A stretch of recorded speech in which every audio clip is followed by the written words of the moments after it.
नमस्कार, आप देख रहे हैं मास कॉम जंक्शन। मैं डॉक्टर प्रदीप कुमार हाजिर हूँ एक और नई वीडियो के साथ। डियर स्टूडेंट्स, आज की वीडियो हेल्पफुल होने वाली उन स्टूडेंट्स के लिए जो यूजीसी नेट की प्रिपरेशन कर रहे हैं मास कम्युनिकेशन सब्जेक्ट में। जी हाँ, आज इस वीडियो में हम चर्चा करेंगे प्रीवियस ईयर्स क्वेश्चंस के बारे में। यूजीसी नेट की जो परीक्षा आज से पहले हुई है मास कम्युनिकेशन सब्जेक्ट की, उन्हीं में से कुछ क्वेश्चंस हमने लिए हैं जिन पर हम चर्चा करेंगे। इससे आपको न केवल परीक्षा का फॉर्मेट पता लगेगा, बल्कि आपको क्वेश्चंस का जो लेवल है उसका भी आपको आइडिया रहता है।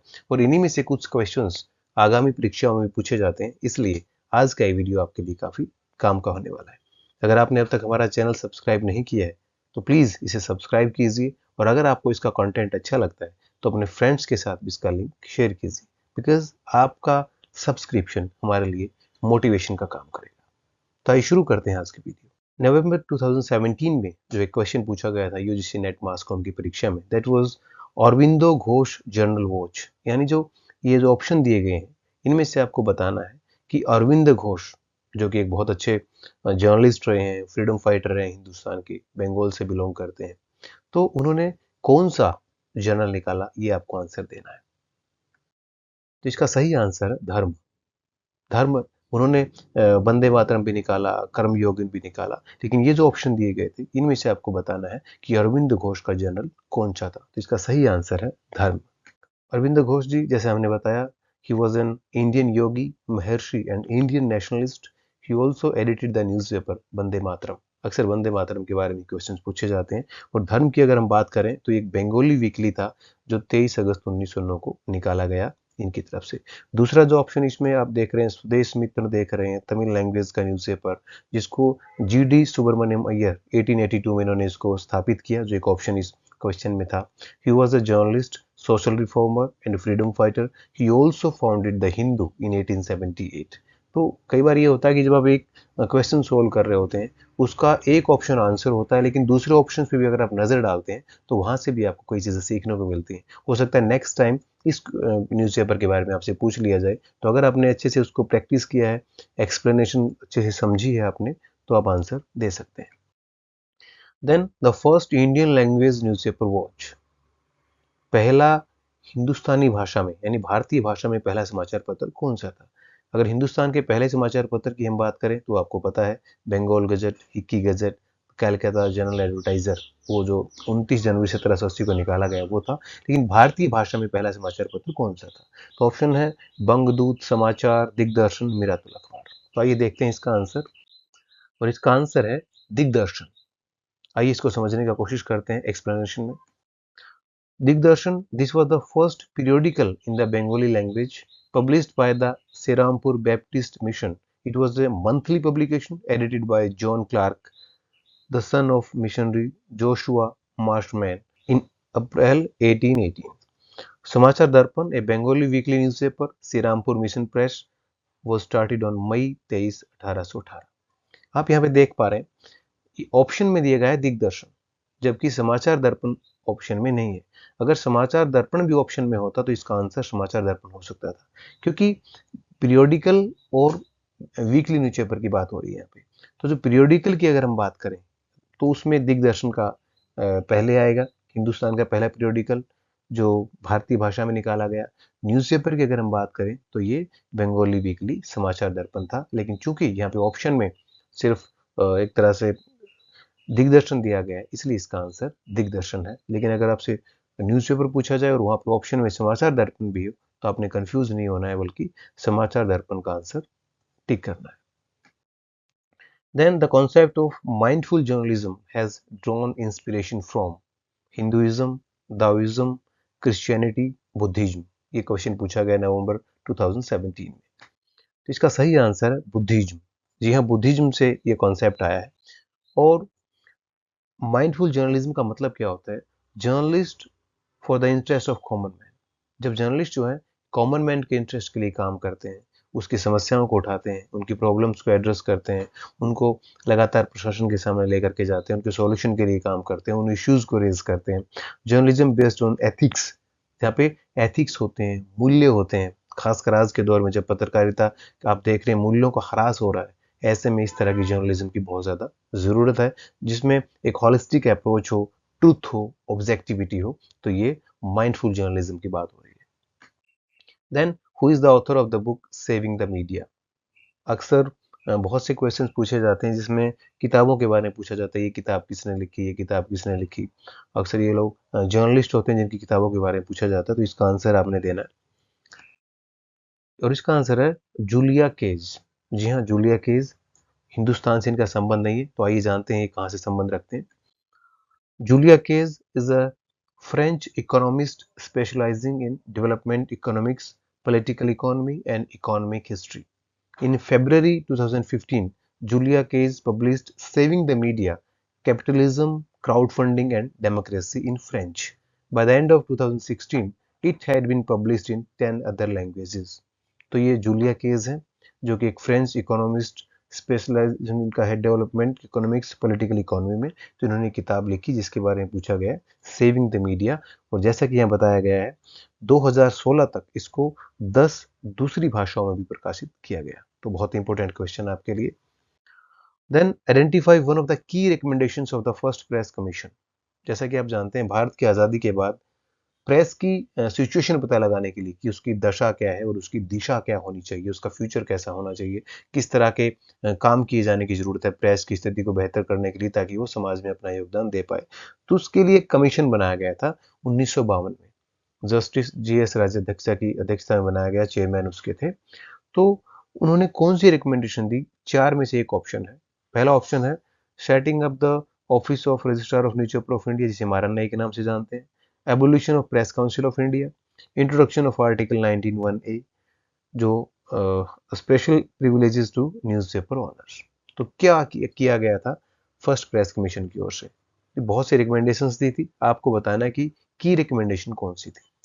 तो इसका सही आंसर है setting up of the office of the registrar of newspaper for India. यानी एक की रिकमेंडेशन इनकी ये थी कि the registrar of newspaper for India की एक स्थापना की जानी चाहिए जिसके जरिए अलग अलग जो समाचार पत्र निकल रहे हैं, पीरियडिकल्स निकल रहे हैं, उनका प्रॉपर एक रजिस्ट्रेशन हो पाए और एक डाटा वहाँ पे इकट्ठा हो। उसके लिहाज से बहुत जरूरी था कि उनका पंजीकरण होना चाहिए। इसके लिए आरएनआई की स्थापना करने का रिकमेंडेशन दी गई, सिफारिश की गई।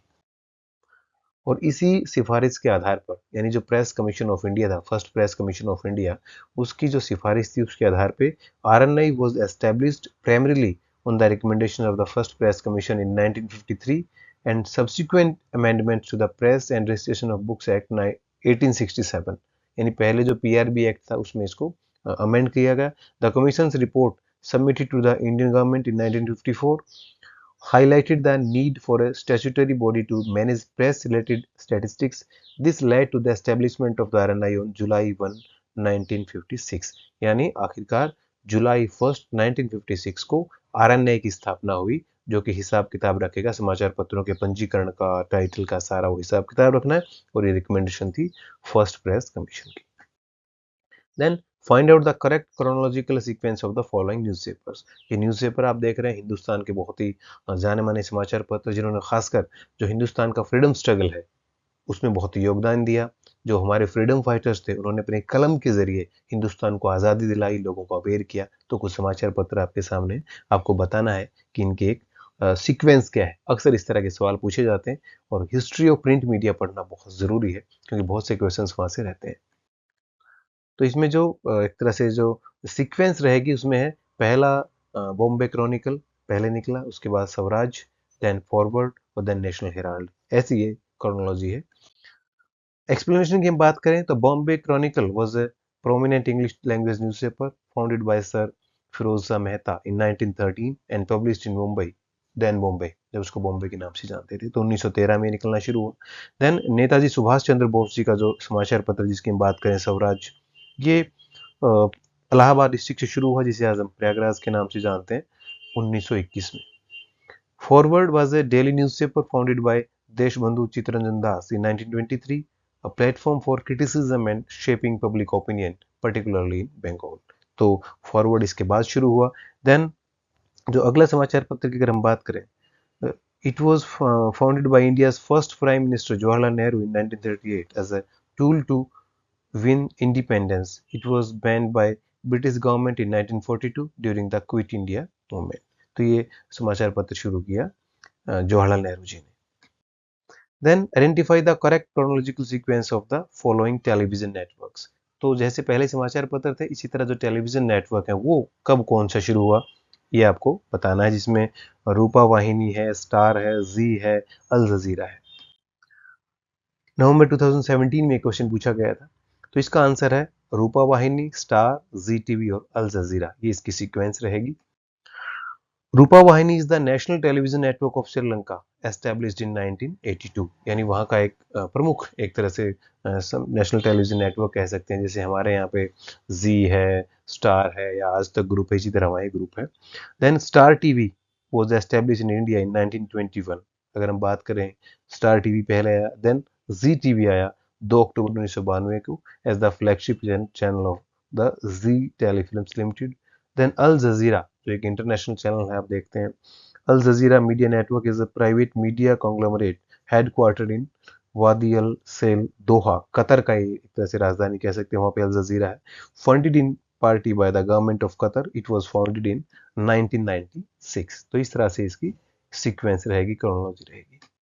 देन जनवरी 2017 का एक सवाल आपके सामने, क्वेश्चन जो पूछा गया, sensational often irresponsible journalism is identified as, यानी जो एक सनसनी पैदा करने वाली या गैर जिम्मेदार जो जर्नलिज्म एक तरह से है, जिसका तथ्यों से कोई लेना देना नहीं होता, तथ्यों को तोड़ मरोड़ के पेश किया जाता है, लोगों में एक सनसनी फैलाने के लिए जो जर्नलिज्म की जाती है, तथ्यों को जो मैनिपुलेट किया जाता है, उनसे छेड़छाड़ की जाती है, तो वो कौन सी जर्नलिज्म होती है? Parachute journalism, yellow journalism, neo journalism, party press, ये क्या होती है? तो इसका सही आंसर है येलो जर्नलिज्म। जी हाँ, येलो जर्नलिज्म, जिसमें फैक्ट्स को मैनिपुलेट किया जाता है, सनसनी फैलाई जाती है, चीज़ों को बढ़ा चढ़ा के बताया जाता है, वास्तविकता से बहुत दूर कई बार होती है, इसको येलो जर्नलिज्म कहते हैं। अगर हम पैराशूट जर्नलिज्म की बात करें, तो that refers to the practice of sending journalist into unfamiliar areas to report on a story in which they have little prior knowledge or expertise। जब आप एक न्यूज़ रिपोर्टर को एक ऐसे एरिया में भेज दिया जाता है जहाँ से उसका कोई लेना देना नहीं है, उसका नॉलेज नहीं है, उसकी एक्सपर्टीज नहीं है, उसका अनुभव नहीं है वहाँ का, तो उसको पैराशूट जर्नलिज्म बोलते हैं। Neo journalism and neo journalism are essentially the same concept, referring to a journalistic style that emerged in the 1960s and 1970s, characterized by literary techniques and subjective perspectives departing from traditional journalistic objectivity. It's a form of non-fiction that uses elements of fiction like vivid descriptions, dialogue and character development to tell stories. News journalism का मतलब ये है कि जब आप एक journalism में facts तो रहते हैं वो, लेकिन आपको उसको बताने का एक तरीका अलग हो जाता है, जिसमें आप अलग किरदार ले लेते हैं, कैरेक्टर डेवलपमेंट कर लेते हैं, और न्यूज़ को एक स्टोरी की फॉर्म में बताते हैं, डायलॉग की फॉर्म में बताते हैं। जो घटना हुई है आप उसको एक तरह से नाट्य रूपांतरण उसका कर लेते हैं, लेकिन उसमें फैक्ट जरूर होते हैं। तो ये न्यूज जर्नलिज्म है। Party press refers to a system of newspapers and journals sponsored by political parties to disseminate their messages and propaganda to different social groups, often under strict censorship and guidance by the party. Party press मतलब जो किसी एक राजनीतिक party के लिए particularly काम की करते हैं, और समाचार पत्र या पत्रिकाओं की जो भी हम बात करते हैं, तो पार्टी प्रेस होती है। Who is the author of the book दरबार? दरबार एक बुक लिखेगी, यहाँ पे ऑप्शन दिए गए, तवलीन सिंह, टी एन निर्माण, अरुण शौरी, बरखा दत्त, ये बेहतरीन जर्नलिस्ट हैं। तो आपको बताना है कि दरबार पुस्तक जो किसने लिखी, जनवरी 2017 में क्वेश्चन पूछा गया। तो इसका सही आंसर है तवलीन सिंह। एक कॉलमिस्ट भी ये रही हैं, पत्रकार हैं बड़ी। Tavleen Singh is an Indian columnist, political reporter and writer. Singh has worked with The Statesman, The Telegraph, Sunday Times, London. Subsequently, she became a freelancer and started writing for India Today and The Indian Express. तो इन सभी समाचार पत्रों के लिए उन्होंने काम किया। इनकी जो बुक है दरबार, that provides a vivid detailing of an insider's account of some of the most troubled times our country has been through, and is in a sense compelling history of our past. It was published in the year 2013 by Hachette India and is available in paperback. Key features: the book is an interesting chronicle of some of the most monumental events in India's past. जो भारत के past में जो चीज़ें हुई हैं, उसको एक तरह से आप कह सकते हैं कि ये डॉक्यूमेंटेशन उसकी की गई है। द दरबार, पहले इसका डाटा इकट्ठा किया गया और इसको पब्लिश किया गया 2013 में। देन इस तरह के क्वेश्चंस भी रहते हैं कि आपको मैच करना होता है जैसे कई बार न्यूज़पेपर या उसके सामने एडिटर दे देते हैं, इसी तरह फिल्म से दे देते हैं, फिल्म के सामने डायरेक्टर का नाम आपको लिखना होता है। इसको ये मिसमैच दिया होता है, लेकिन आपको इसकी मैचिंग करनी होती है। जैसे देशदूत न्यूज़पेपर दिया हुआ है, उदयवाणी है, मातृभूमि है, दैनिक प्रतिदिन है, तो आपको बताना है कौन सी लैंग्वेज के न्यूज़पेपर है। तो आइए देखते हैं इसका आंसर। देशदूत। देशदूत हमने क्या किया है, जो भी ऑप्शन आपस में मैच कर रहे हैं उनको हमने सेम कलर से एक तरह से उसको सेम कलर किया है। जैसे आप देख रहे हैं देशदूत। देशदूत जो एक मराठी भाषा का समाचार पत्र है। देन उदयवाणी, उदयवाणी कन्नड़, मातृभूमि मलयालम और दैनिक प्रतिदिन बंगाली। तो ये समाचार पत्र जो है इस भाषा के, ये इसका आंसर रहेगा। Deshdut is an Indian daily newspaper published in the Marathi language in the northern part of Maharashtra state. It is headquartered in Nasik. It was founded in 1966 by mister Devkishan Sharda. तो ये सारे न्यूज़पेपर्स की हमने यहाँ पे explanation दी है। Udayavani launched in January 1970 by T Mohandas Pai and T Satish U Pai is a Kannada daily published by Manipal media network limited. Then Mathrubhumi की हम बात करें जो 1923 में पब्लिश हुआ, is a Malayalam newspaper that is published from Kerala, India.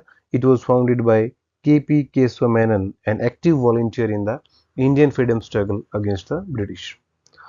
Pratidin is a daily Indian Bengali newspaper simultaneously published from Kolkata, Barjora, and Siliguri. It was founded by Sopan Sadhan Bose on 9 अगस्त 1992। तो ये इनका detail है इन समाचार पत्रों की, जो आप बाकी भी नोट कर सकते हैं। तो डियर स्टूडेंट्स, आज हमने बात की प्रीवियस ईयर क्वेश्चंस की, जो कि यूजीसी नेट मास कम्युनिकेशन की परीक्षा में पूछे गए। उम्मीद करते हैं आपको कुछ नए क्वेश्चंस पता लगे होंगे और इन क्वेश्चंस की प्रैक्टिस करके आप एक अच्छी नेट की प्रिपरेशन कर सकते हैं। इस सीरीज में कुछ और वीडियोज भी हम आपके बीच लेकर आते रहेंगे। साथ ही नेट से जुड़ी जो दूसरी सामग्री है, कंटेंट है, वो भी आपके बीच हम लगातार लेकर आते रहेंगे। आप जुड़े रहिए हमारे साथ और देखते रहिए मास कॉम जंक्शन। धन्यवाद।